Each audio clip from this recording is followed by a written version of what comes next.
फक्त 4 जिन्नसपासून 20 ते 25 कुकीज आज आपण बनवणार आहोत. एकदम साधी आणि सोपी पद्धत आहे. ह्यामध्ये अजिबात बेकिंग पावडर, बेकिंग सोडा, दूध काहीच केलेलं नाहीये.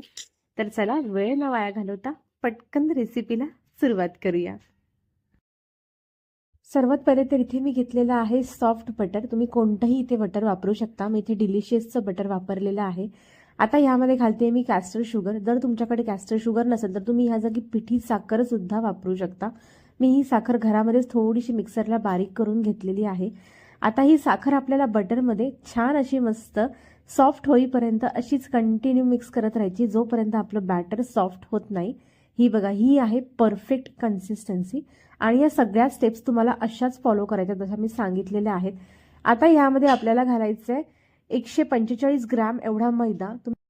तुम्ही मैदा कोणताही वापरला तरी सुद्धा चालेल. म्हणजे असंच नाही की फक्त पॅकेटचाच मैदा पाहिजे किंवा लूजच पाहिजे. तुम्हाला आवडेल परवडेल त्या प्रकारे तुम्ही इथे मैदा वापरला तरी सुद्धा चालेल. तर आता हा मैदा आपल्याला व्यवस्थित साखर आणि बटर बरोबर मिक्स करून घ्यायचा आहे. तर सर्वात पहिले आपल्याला हे बॅटर स्पॅच्युलानेच असंच मिक्स करून घ्यायचं. डायरेक्ट आपल्याला हा डो मळायचा नाहीये. आणि यामध्ये आपण पाणी किंवा दूध अजिबात वापरलेलं नाहीये, तुम्ही बघू शकता. तर आता इथे आपला डो जो आहे तो म्हणजे बॅटर जे आहे ते बऱ्यापैकी छान असं मस्त मिक्स झालेलं आहे.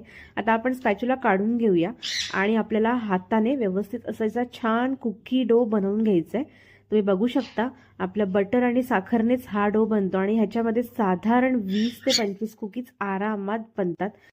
तर हा डो एकत्र करायला साधारण 5 मिनिट तरी लागतात. तर हे बघा, हळूहळू मी असं मिक्स करते आणि ह्यानंतर आपला इथे सुंदर असा कुकीजचा डो बनून तयार होणार आहे. खूपच साधी आणि सोपी रेसिपी, अगदी लहान मुलं सुद्धा बनवतील एवढी साधी सोपी रेसिपी आहे. तुम्ही बघू शकता ही कुकीज घरच्याच इन्ग्रेडियंट पासून पटापट तयार होते. तर हे बघा, इथे आता आपला डो छान मस्त तयार झालेला आहे, तुम्ही बघू शकता.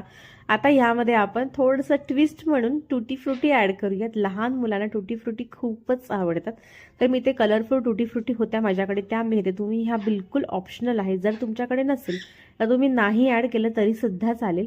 पण ह्याने आपल्या कुकीज खूपच सुंदर लागतात आणि दिसायला सुद्धा खूपच सुंदर दिसतात. तर टुटी फ्रुटी सुद्धा आपल्याला जेंटली असं हळूहळू फक्त मिक्स करून घ्यायचे. आता आपल्याला डोला अजिबात इथे मळायचं नाहीये. आता इथे आपला डो जो आहे टुटी फ्रुटीवाला तो इथे तयार झालेला आहे. तर आता हा डो आपण टेबल टॉपवरती काढून घेऊयात. तर हे बघा केवढा सुंदर आपला इथे डो दिसतोय. तर या डोचे आता आपण 2 पार्ट करून घेऊया जेणेकरून कुकीज आपल्या करायला अजिबात मेहनत लागणार नाही. एकदम पूर्ण डोचे जर आपण कुकीज केले तर त्या बरोबर होणार नाही आणि डो आपला असा एकत्र रोल सुद्धा होणार नाही. तर आता हे बघा, हे अशा प्रकारे ह्याचं टेक्स्चर असलं पाहिजे. तुम्ही बघू शकता, तुम्हाला मी टेक्स्चर दाखवलेला आहे. आता हा डो आपल्याला राऊंड सिलेंडर शेपमध्ये असा करून घ्यायचा आहे. तुम्ही नीट लक्ष द्या. हे बघा मी कसं करते. असा डो परत एकत्र करते आणि परत त्याला असा रोल करते. अशी प्रोसेस आपल्याला सारखी कंटिन्यू जोपर्यंत आपल्याला कन्सिस्टन्सी म्हणजे बॅटर जेवढं पाहिजे तेवढं मिळत नाही तोपर्यंत आपल्याला हे असंच करायचंय. नाहीतर डो आहे ना, आपण फक्त राऊंड करत गेलो तर तो तुटू शकतो. तर हे बघा, अशा प्रकारे मी परत डो असा जवळ करते आणि त्यानंतर परत त्याचा सिलेंडर शेप देते. तुम्ही दुसरी प्रोसेस म्हणजे तुम्ही हा डो आहे ना बटर पेपरने सुद्धा कव्हर करू शकता, जेणेकरून तुम्हाला खूपच इझी जाईल ती सुद्धा स्टेप. तर आता इथे आपले 2 सिलेंडर शेप मस्त तयार झालेले आहेत डोचे. आता हे आपण फ्रीजला 2 तासाकरता सेट करायला ठेवून देऊया, जेणेकरून आपल्या कुकीज खूप छान मस्त थोड्याशा अशा हार्ड होतील. तर आता हे आपण 2 तासाकरता ठेवूया. तर हे बघा, 2 तासानंतर इथे मी काढलेला आहे आपला डो आणि केवढा थोडासा तो हार्ड झालेला आहे. आता आपण ह्याच्यात छान अशा मस्त छोट्या छोट्या शेपमध्ये कुकीज कट करून घेऊया. तुम्ही तुमचे आवडता शेप सुद्धा ह्याला देऊ शकता, म्हणजे heart shape, square shape, rectangle, तुम्हाला पाहिजे तो शेप तुम्ही इथे देऊ शकता.